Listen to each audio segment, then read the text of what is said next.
This is chapter 16 from The Power of Awareness. This one is personal impotence. By the way, impotence only means sort of helplessness or your inability to act.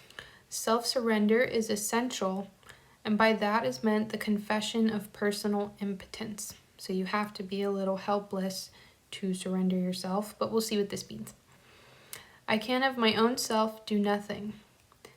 Since creation is finished, it is impossible to force anything into being. The example of magnetism previously given is a good illustration. You cannot make magnetism. It can only be displayed. You cannot make the law of magnetism. If you want to build a magnet, you can do so only by conforming to the law of magnetism. In other words, you surrender yourself or yield to the law. In like manner, when you use the faculty of assumption, you are conforming to a law, just as real as the law governing magnetism. You can neither create nor change the law of assumption. It is in this respect that you are impotent. You have to surrender yourself, surrender your resistance to change, surrender to the law of assumption so that you can assume, so that you can become this ideal. You have to make room for the new things. You have to make room for things to come to you by letting go. It is in this respect that you are impotent. You can only yield or conform. And since all of your experiences are the result of your assumptions, consciously or unconsciously, the value of consciously using the power of assumption surely must be obvious. So it is important, he's saying, to choose, be conscious of the concepts that you want to have. The concepts that you want to be, the things that you want to have, the mindset that you want to have. You need to be conscious of all these things that you want. You have the power to choose. He's saying to be aware of that and to exercise that power. You have to choose. Willingly identify yourself with that which you most desire, knowing that it will find expression through you.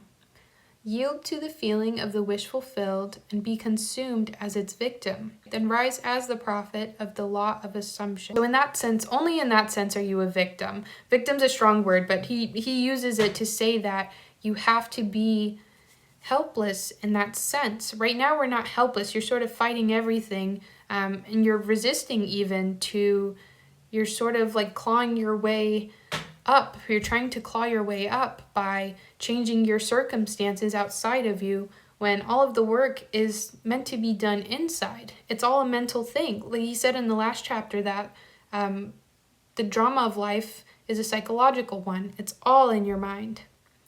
You have to let go. You have to let go of the past. You have to let go of your conditioning. You have to let go of your experiences, of your old assumptions. You have to let go of these things to make room for the new ones. And in that sense, be a victim to that good feeling of believing that you are who you want to be and that you have what you want to have. You have to let yourself feel it. You have to let yourself believe it. That's all he's saying. These books written in the past they're so fun to read because they use such strong wording. They make everything sound so, everything is so dramatic, and they're not wrong. It is so dramatic, so I guess it's only fair. Yeah, that's it. I'll be back for chapter 17 when I make it.